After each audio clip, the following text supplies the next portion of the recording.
আজ ছিল শুক্রবার, ছুটির দিন, কারোরই অফিস ছিল না, সবাই একটু দেরি করে ঘুম থেকে উঠেছিল। আমি নিজেও একটু দেরি করে ঘুম থেকে উঠে সবার জন্য তৈরি করতে চলে এলাম গরম গরম চাপড়ি পিঠা। পূর্বাঞ্চলের 300 ফিটে সেই মজাদার এবং বিখ্যাত চাপড়ি পিঠা সাথে তৈরি করে নিয়েছিলাম আমি গরুর মাংস ভুনা। গরুর মাংস ভুনা বলতে একটু ঝোল ঝোল করে গরুর মাংসের ঝোল দিয়ে এই চাপড়ি পিঠা খেতে কিন্তু দারুণ মজা। এর জন্য লেগেছে আমাদের চাল এবং ডাল।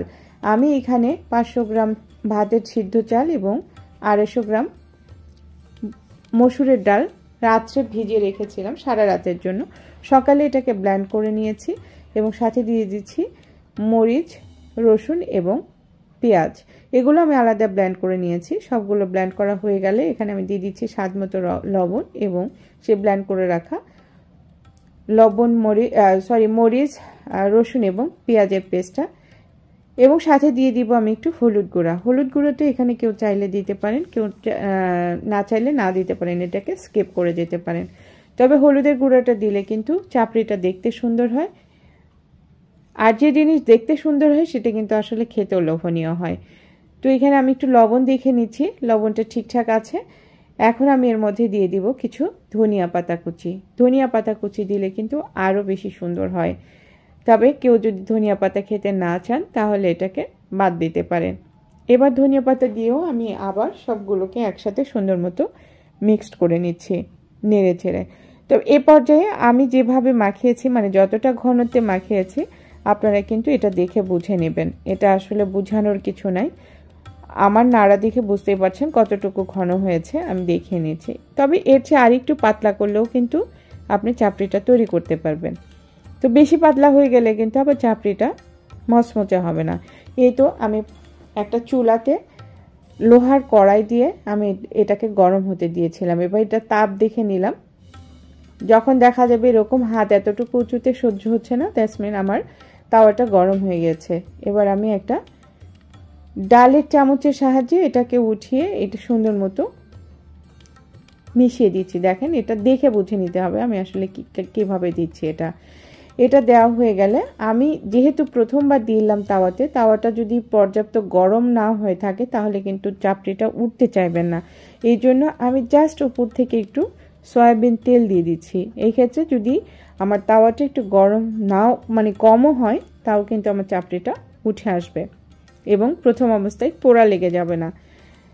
এরপরে কিন্তু আসলে এই তেলটা দেওয়ার দরকার নেই, তবে কেউ চাইলে তেল দিয়েও ভাজতে পারেন। তেল দিয়ে ভাজলে কিন্তু একটু মুসমুসেটা বেশি হয়। তো আমি একটু তেলটা গড়িয়ে এদিক ওদিক দিয়ে দিচ্ছি। দেওয়ার পরে আমি ঢাকনা দিয়ে ঢেকে মানে 1 মিনিটের মতো ওয়েট করবো। 1 মিনিটের পরেই কিন্তু আসলে এই চাপড়িটা হয়ে যাবে। চাপড়ি হতে কিন্তু খুব বেশি সময় লাগে না, এবং হালকা একটু চাড়া দেওয়াতে দেখেন উঠে গেছে কিন্তু আমার চাপড়িটা। তো এবার আমি চাপড়ির অপোজিট পাশটা একটু করে নিচ্ছি। এটা কিন্তু না করলেও হয়, বাট আমার মনে হলো যে আমি একটু অপোজিট পাশে উল্টে দিয়ে একটু করে নেব।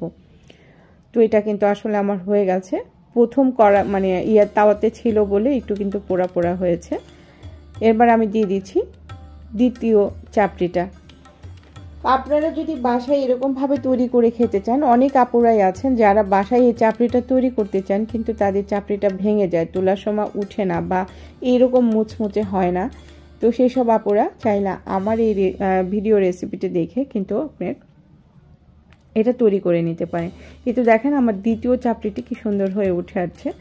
তো এই ক্ষেত্রে আপনারা আরেকটা কাজ করতে পারেন, ঢাকনা দিয়ে ঢেকে রেখে দিতে পারেন কিছু সময়। তো আমি কিন্তু মাঝে মধ্যে ঢাকনা দিয়ে ঢেকেছি, মাঝে মধ্যে ঢাকনা দিয়ে ঢাকিনি। তো যাই হোক, এটা আসলে এক্সপেরিয়েন্সের ব্যাপার। এটা করতে করতে কিন্তু আসলে হয়ে যায়। দেখেন আমি খুব মুহূর্তের মধ্যে কিন্তু অনেকগুলো চাপড়ি অলরেডি তৈরি করে নিয়েছি। এই চাপড়ি কিন্তু তৈরি করতে গেলে আসলে নেশার মতো লাগে, এত দ্রুত এত সুন্দরভাবে উঠে যায় যেন বারবারই এটা তৈরি করতে ইচ্ছা করে। আমি কিন্তু বেশ কিছু ব্যাটার তৈরি করে নিয়েছিলাম এবং অনেকগুলো চাপড়ি কিন্তু হয়েছে, আমার বাসা সবাই কিন্তু খেয়েছে। তো আর এই চাপড়ি খাওয়ার একটা মজার বিষয় হচ্ছে চুলার পাশে গরম গরম তৈরি করে এবং গরম গরম চাপড়ি দিয়ে। এই তো দেখেন আমার গরুর মাংসের ঝোল এবং চাপড়ি আমি অলরেডি একজনকে দিয়ে দিলাম। এই যে আমি কড়াইতে গরুর মাংস করে রেখেছি। তো ভিডিওটি যদি ভালো লাগে লাইক কমেন্ট শেয়ার করতে ভুলবেন না কিন্তু।